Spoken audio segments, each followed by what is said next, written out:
Bonjour. Donc aujourd'hui, j'ai encore sauvé des objets de des ordures. Donc je ne l'ai pas pris dans les ordures, mais je les ai sauvés des ordures. Donc ici, j'ai des souris que j'ai trouvées. Donc j'en ai pris quelques-unes. J'ai pris cette Keytronic parce qu'elle est quand même assez bizarre. Elle reprend exactement le même concept qu'une souris Microsoft, pardon, sauf qu'elle est faite tellement plus bas de gamme, plus légère, puis elle a l'air quand même relativement moins solide. Donc je l'avais pris pour ça, parce que je la trouvais drôle, puis je vais en profiter pour la démonter. J'ai pris deux d'elles. Les deux sont en modèle à boule avec une roulette. Donc c'est des Logitech. Celle-là aussi. Donc il faudra que je les nettoie. J'ai trouvé aussi deux souris Microsoft 2.2A à boule encore une fois. Deux boutons. Ils sont très silencieux.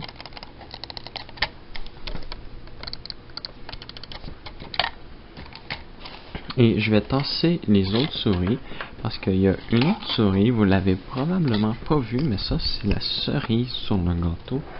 Franchement, c'est une souris magnifique. Il s'agit d'une Logitech Mouseman Plus, le modèle M-CW47. Donc c'est une souris ergonomique, comme vous pouvez voir, elle prend très bien la forme de la main, elle est très confortable. Une souris à boule avec une roulette. Une roulette comme je les aime, c'est pas facile de la tourner.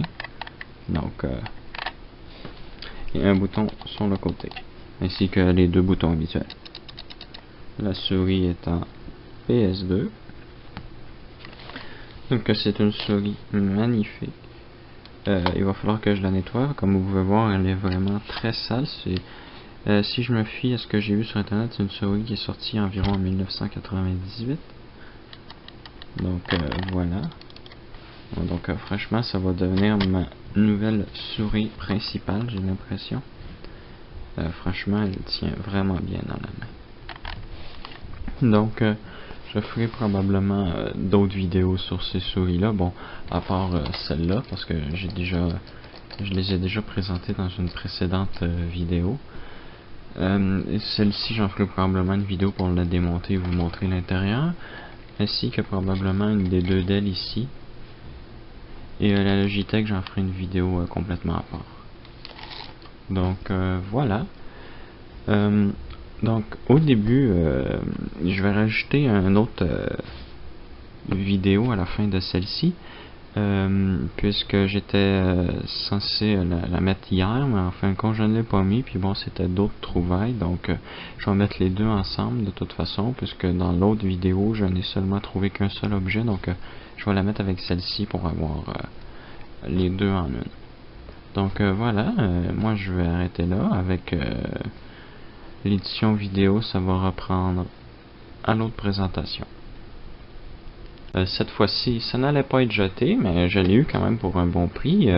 5$ pour un numériseur de 2007, c'est quand même un bon prix. Je l'ai eu pour 5$ avec l'adaptateur officiel HP et même le connecteur USB officiel HD. Et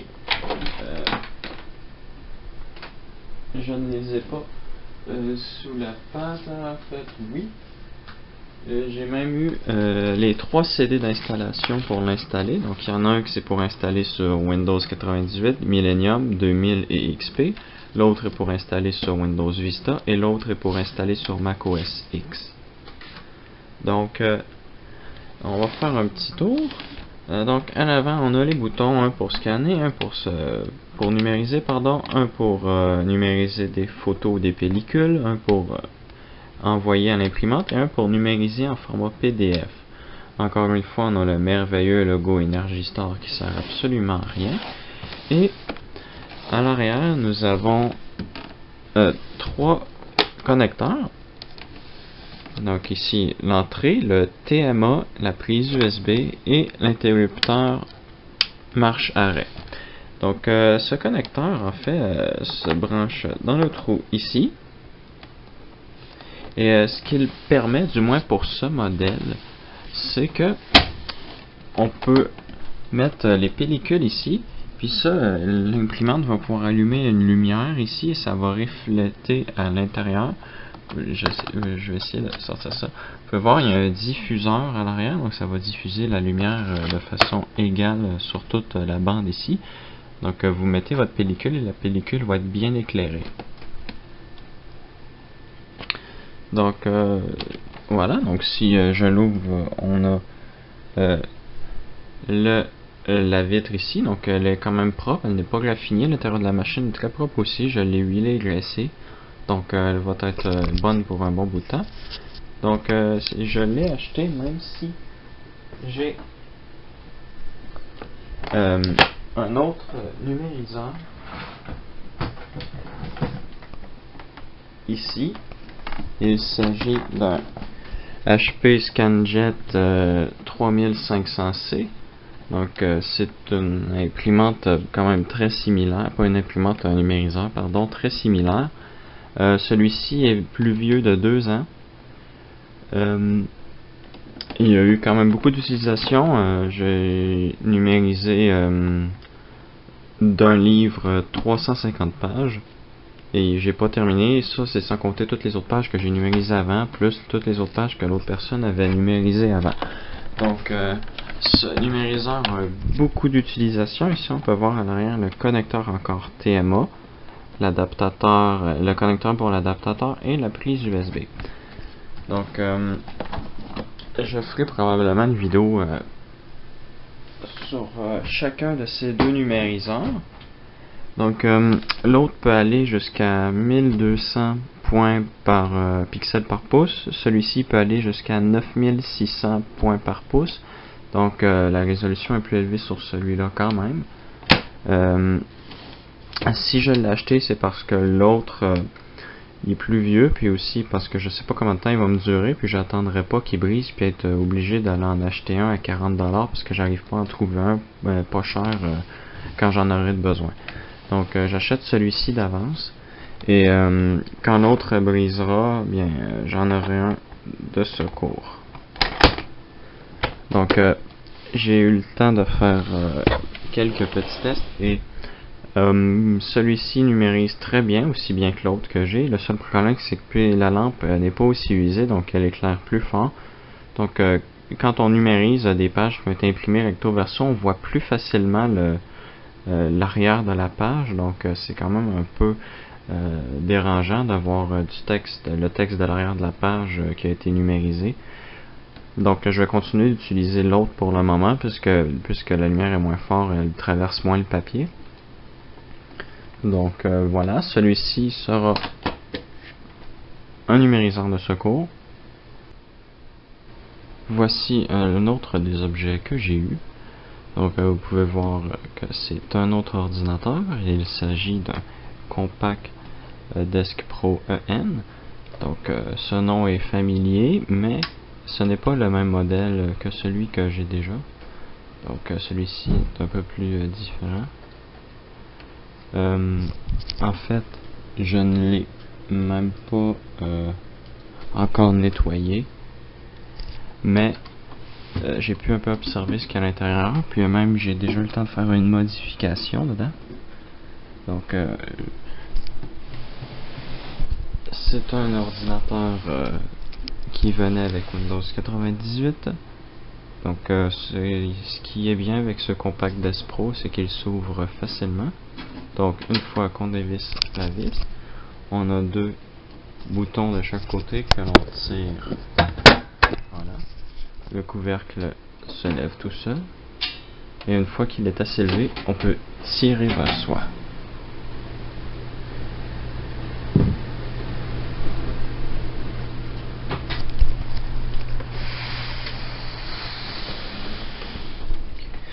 Donc on peut mettre deux lecteurs 5 pouces à l'avant.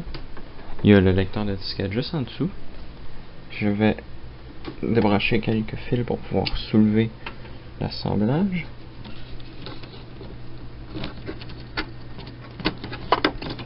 Voilà. Donc le tout est sur un rack amovible.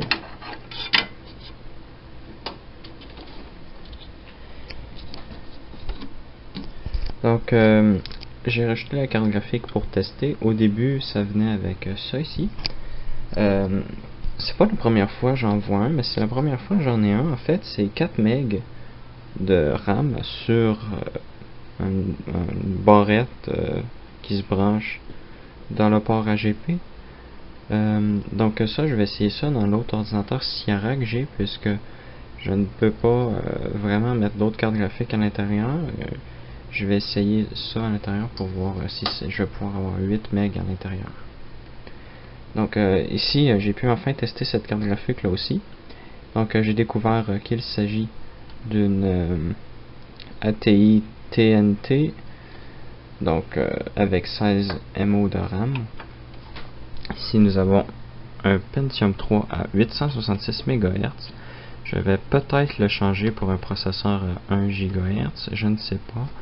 Nous avons 366 MB de RAM que je vais essayer d'augmenter à 512, puisque bon, on a un chipset Intel 815, on est limité à 512 MO de RAM.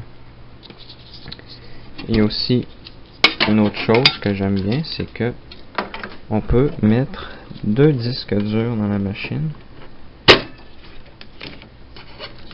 Donc si je débranche le tout, voilà.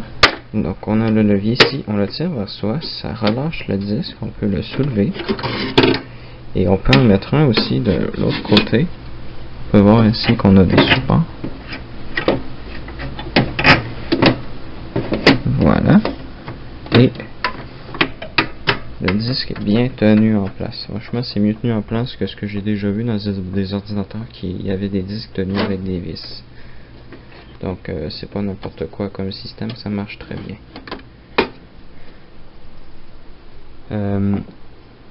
Le bloc d'alimentation est un peu bas, 200 watts. Bon, pour ce que je vais en faire, il devrait quand même bien supporter.